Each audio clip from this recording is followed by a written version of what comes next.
May adlaw mga igsoon, ang atong simbahan karon nagsaulog sa kapistahan sa Ascension of Christ kon pagkayab ni Kristo balik ngadto sa langit.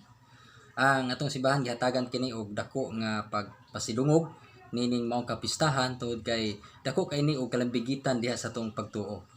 Adunay duha ka rason puntong atong ipaambit kaninyo nining atong pagsaulog sa kapistahan sa Ascension of Christ kon pagsaka sa langit sa atong Ginoo. Unang rason mga igsoon nga atong makuha nini nga usa kini ang pagsaka sa langit sa atong Ginoo, usa kini ka kamatuoran nga si Ginoong Kristo usa day ka matuod nga Dios. O ang atong Ginoong Kristo mikayab siya balik ngadto sa langit tungod kay ang langit mao man ang iya nga trono.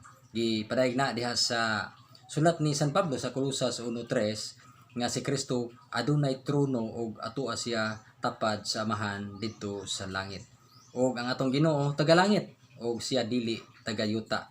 Og ngining pagkayab ni Kristo ngadto sa langit, timaan kana nga nagpadayag kana nga si Kristo usa ka matuod nga Dios. Matud pa ni San Juan sa iyang sulat sa 8:23 nga ang atong Ginoo nangingon nga ako tagalangit ug kamo tagayuta. Si Kristo tagalangit mga igsoon, busa mibalik siya ngadto sa langit. Ang tao gibuhat pinaagi sa abog, pinaagi sa yuta, apan si Kristo dili binuhat sa yuta. Giklaro na ni San Juan sa iyang sulat sa kapitulo 17 bersikulo 5 nga matupad ni Kristo, Amahan, pasinunggi ako sa akong pagpakig-uban kanimo sa wala pa buhata ang kalibutan.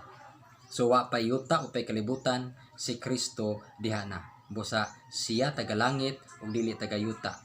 Og ang iyang pagsaka sa ngadto sa langit timaan kana sa iyahang pagka-Dios. Buot niyang lupkon ang iyang presensya, ang tibuok kabuhatan.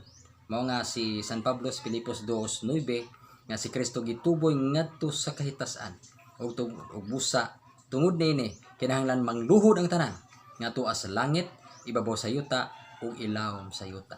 So mao kana ang unang punto ngano nga si Kristo mibalik, mikayab ngadto sa langit, nga nagtimaan kini nga siya usa ka matuod nga Dios. Ikaduhang punto, nga ang pagkayab ni Kristo ngadto sa langit mao kini ang rason nga kita di ay nga mga matuohon gituboy ni Kristo ang atong hunahuna ngadto sa mga butang nga langitnon. Nga duna pa di ay labing importante gawas sa yuta ug kana mao ang langit. No? Ang pagsaka ni Kristo ngadto sa langit nagtimaan kini nga kinahanglan pangitaon gayud ay nato. No, ang mga butang nga langitnon ug dili lang mga butang nga yutan. No? So si Kristo nagtuboy nagtudlo kanato nga kinahanglan mangita ug subayon nato ang iya sa Dios ug kana ang mga butang nga langitnon. Dili lang ta mo focus sa mga butang nga yutan-on. Matud pa ni Santiago sa iyang kapitulo 4 bersikulo 4 nga ang pagpakighigala sa kalibutan mao'y pagpakig-away sa Dios.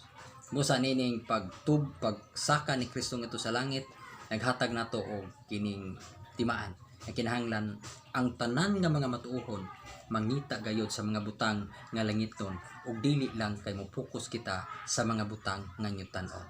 Kay ang mga butang nga langitnon matud pa ni San Mateo 6:19 pangitao nato mga butang nga langitnon diin way anay ug taya nga makakutkot niini.